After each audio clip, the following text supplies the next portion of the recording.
ఆయన పేరు Eric Liddell. ఆయన ఇంగ్లాండ్ దేశం నుంచి ప్యారిస్ లో జరిగేటువంటి ఆటల పోటీలకు వచ్చాడు. ప్రపంచంలో అతిపెద్ద ఆటల పోటీలు ఒలింపిక్స్ దానికి వచ్చింది.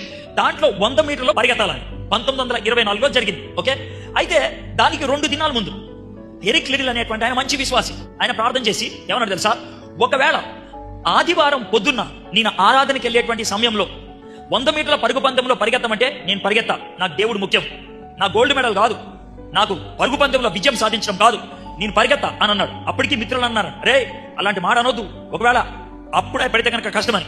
ఏం పట్టించుకోవాలా. కానీ ఆ సంవత్సరం ఏం తెలుసా, కరెక్ట్ గా ఆదివారం పొద్దున్న 9 గంటలకు 100 మీటర్లు అన్నారంట. ఎరిక్ లిడిల్ నేను పరిగెత్తా అన్నాడు.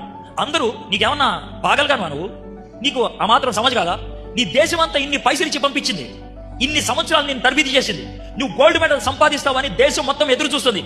ఆయన ఏం పట్టించుకోవాలా. ఆ సంవత్సరం వేరే ఆయన గెలిచింది. 2 దినాల తర్వాత వాళ్ళ దేశం నుంచి వచ్చినటువంటి మేనేజర్ ఎరిక్ లిడిల్ దగ్గరికి వచ్చి మూల కూర్చొని ఉంటే, వచ్చి కూర్చున్నావు, తింటున్నావు, పరిగెత్తమంటే పరిగెత్తావు, 400 మీటర్ల పరిగెత్తడానికి ఎవరు లేడు, వెళ్తావా అన్నాడంట. వెళ్తాను సార్ అన్నాడంట. ఎప్పుడు ఆయన తరబీదు పొందలేదు, ఎప్పుడు ప్రయత్నం కూడా చేయలేదు. వెళ్ళి 400 మీటర్ల పరిగెడతానికి బరిలో నుంచున్నాడు. నుంచింటే ఒక పెద్ద వచ్చి ఇంత కాగితం ఇచ్చిందంట. కాగితంలో ఏమందో కూడా చూడ జోబులో పెట్టుకున్నాడు. అయ్యా దేవుడు నీకు తోడుగా ఉంటాడు అని చెప్పి వెళ్ళిపోయింది. ఈయన పరిగెట్టిండు. అందరికీ తెలుసు ఎరిక్ లిడిల్ లాస్ట్ వస్తాడని. కానీ అద్భుతమైన దశ, ఫస్ట్ వచ్చాడు, గోల్డ్ మెడల్ తీసుకున్నాడు. అయితే ఆయన గోల్డ్ మెడల్ తీసుకోవడానికి వెళ్తా ఉన్నప్పుడు ఆయనకి జోబులో ఉన్నటువంటి ఆ కాగితం గుర్తొచ్చి బయటికి తీసి చూసింది. ఆమె ఒక చిన్న వచనం రాసి ఇచ్చింది.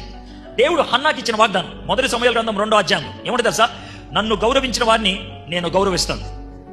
ఆ సంవత్సరం ఎరిక్ లిడిల్ కి అద్భుతంగా 400 మీటర్ల పరుగు పందెంలో గోల్డ్ మెడల్ వచ్చింది. ఒకవేళ 100 మీటర్లో పరిగెడితే గోల్డ్ మెడల్ వచ్చేది, తన జిందగీ అక్కడితో అయిపోయింది. కానీ 100 మీటర్లో పరిగెట్టకుండా 400 మీటర్లో పరిగెట్టడం బట్టి 2 విషయాలు జరిగినాయి. ఒకటేమని తెలుసా, ఎరిక్ లిడిల్ జీవితాన్ని ఒక సినిమా తీసింది. ఒక సినిమా చారియట్స్ ఆఫ్ ఫైర్ అనే సినిమా 1953లో తీసినటువంటి ఆ సినిమా ప్రపంచంలో ఇప్పుడు దాకా తీసినటువంటి మొదటి 10 చిత్రాల్లో ఒకటి.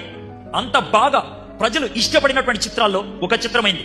అది ఆయన సాక్ష్యం, ఆయన జీవితం, ఎరిక్ లిడిల్ యొక్క జీవితం. రెండోది, ఎరిక్ లిడిల్ అది జరిగిన తర్వాత చైనాకి మిషనరీగా వెళ్ళిపోయాడు, అద్భుతమైన పరిచర్య చేశాడు.